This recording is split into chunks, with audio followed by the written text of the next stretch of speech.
La vicepresidenta i consellera d'Igualtat i Polítiques Inclusives, Mònica Oltra, ha presidit la Comissió Mixta d'Atenció i Acollida a Persones Refugiades i Desplaçades. En aquest encontre han participat distintes àrees dels departaments del Consell, la Federació Valenciana de Municipis i Províncies, les 3 diputacions provincials, la Universitat de València i les entitats ACSEM, CEPAN, Creu Roja, SEAR, Càritas i ACNUR.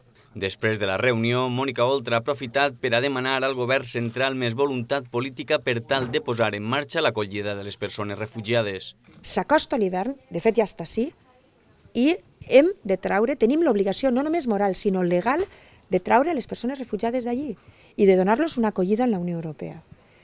I este és el tema, no és una qüestió d'eleccions, és una qüestió d'humanitat i de legalitat internacional.